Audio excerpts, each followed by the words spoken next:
నేను training classes ఇవ్వడానికి వేరే వేరే డిస్ట్రిక్ట్స్కి అయితే వెళ్తుంటాను. సో పర్టికులర్గా పని పెట్టుకొని అయితే మాత్రం ఆ డిస్ట్రిక్ట్స్కి ఆ ఊర్లకైతే వెళ్ళలేం కదా.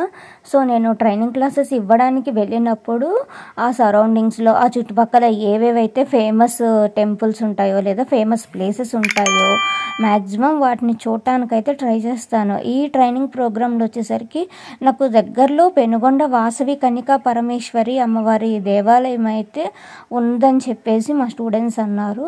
సో మేము కొంతమంది కలిసి అమ్మవారి టెంపుల్ని అయితే విజిట్ చేయడానికి వెళ్ళాము. టెంపుల్లోకి ఎంటర్ అవ్వగానే ముందుగా ధ్వజస్తంభం నుంచి స్టార్ట్ చేసి 3 ప్రదక్షిణలు అయితే చేశాము.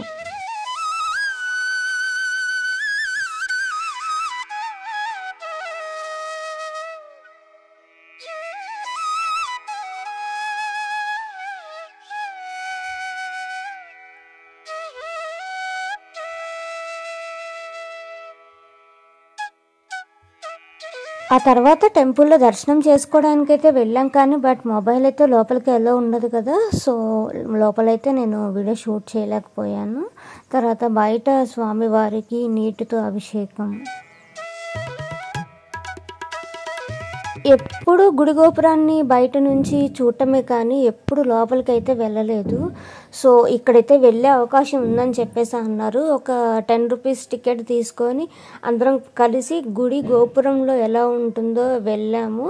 చాలా బాగుంది. అయితే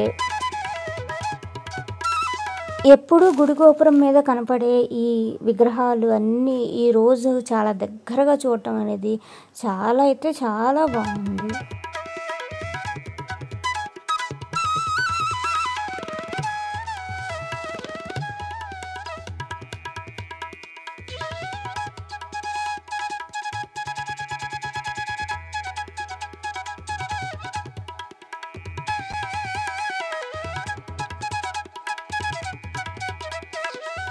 ఇక్కడ వైట్గా రాజ్మహల్లా కనపడుతున్న ఇది కూడా వచ్చేసి ఒక గుడే.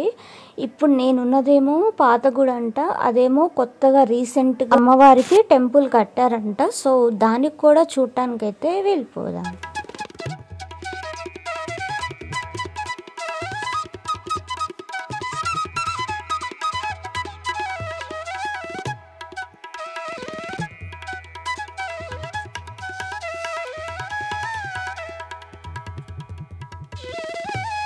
ఈ టెంపుల్లో 90 అడుగుల పంచలోహ అమ్మవారి విగ్రహాన్ని అయితే ప్రతిష్ఠించారు. ఇక్కడ ఏది చూసినా కూడా అన్ని పెద్దగానే ఉన్నాయి. టెంపుల్ కానీ టెంపుల్కి ఉండే డోర్స్ కానీ చూడటానికైతే కళ్ళు అయితే అస్సలు సరిపోలేదు. అది వచ్చేసి వెండి రథం.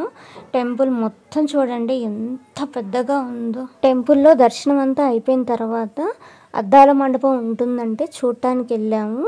నిజంగా ఎన్ని అద్దాలు మండపం నిండా రకరకాల షేపుల్లో రకరకాల సైజెస్లో ఫుల్ అద్దాలు ఉన్నాయి. చాలా బాగుంది అద్దాల మండపం. ఇక్కడైతే అబ్జర్వ్ చేస్తూ ఉండండి. అమ్మవారు అగ్ని ప్రవేశం చేస్తున్నట్టుగా క్రింద నుంచి మంటలు అనేది వస్తాయి.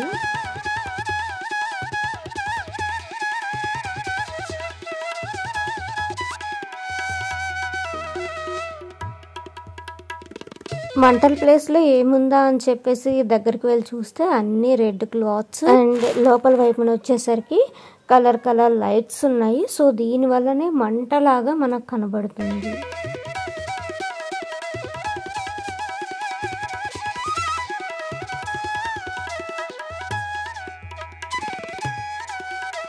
పెనుగొండని విజిట్ చేయటం చాలా త్వరగా అయిపోవటం వల్ల నెక్స్ట్ ఏ ఊరు వెళ్ళాలా అని చెప్పేసి ఒక 2-3 ఊర్లు ప్లాన్ చేసుకొని వాడపల్లి వెళ్ళాలని చెప్పేసి ఫిక్స్ అయ్యాము.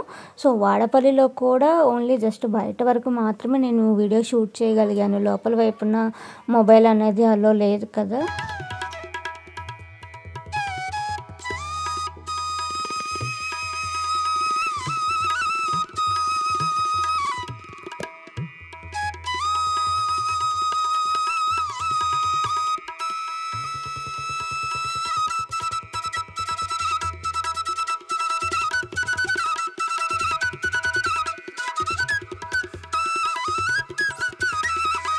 నా ట్రైనింగ్ క్లాసెస్తో పాటు ఈ ట్రిప్ వీడియో కూడా ఎలా ఉందో కామెంట్ చేయండి. Thanks for watching.